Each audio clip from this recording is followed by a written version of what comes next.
What's something about you, Will, that people would be surprised to learn? Oh man,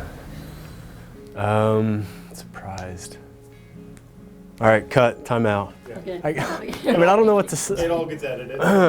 Surprised. I mean, I could say I like Downton Abbey, but I don't want that to be out there.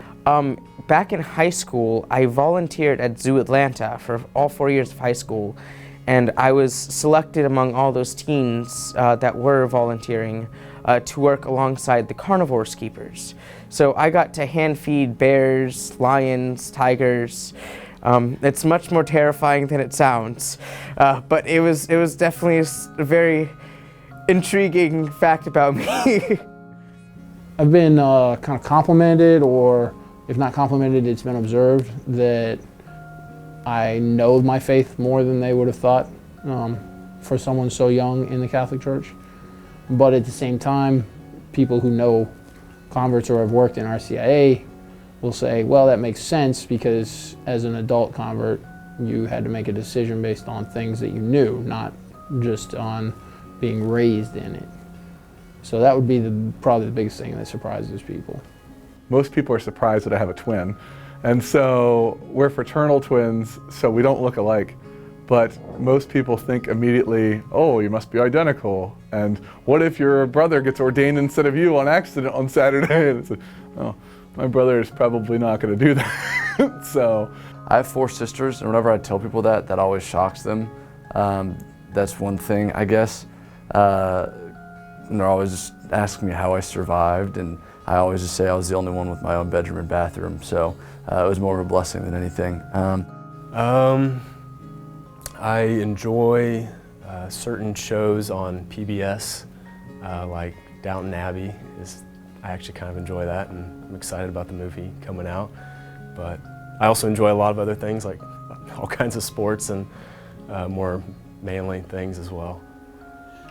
I asked in the seminary that maybe they may buy the cello for the seminary, and they did. And I really picked up again really quick, and I played a few times during the Mass and a few times during the worship. So that was a big surprise for me, and that was a big surprise also for guys in the house. Maybe you would be surprised to learn that I was the head barber this year at the seminary. So just for a little while I was in charge of the barber shop and the scheduling and these kind of things. And we have a small little barber shop in the seminary, and we cut most of the guys' hair. And all of the money goes to the pregnancy center. The proceeds go to the pregnancy center. Well, everybody asks me about Mexico and about my culture and about my desires for being here in Savannah.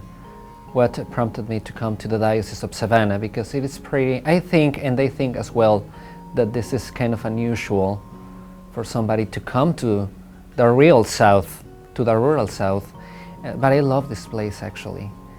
So like, I'm handy with like tools and whatnot. That's why like at school, this next semester, they're already asked me if I can help them build a shed for our garden. So it'll be interesting to see. I can teach the guys around the campus like how to use tools. I was considering maybe looking into the Dominicans, or even the Franciscans had crossed my mind, because, and that surprises people because I'm born and raised in Savannah. This is my home. I've only really ever been exposed to the diocesan priesthood, and so people kind of wonder if I'm at a diocesan seminary. It's kind of interesting that I beforehand considered these other religious orders, but chose the diocesan priesthood.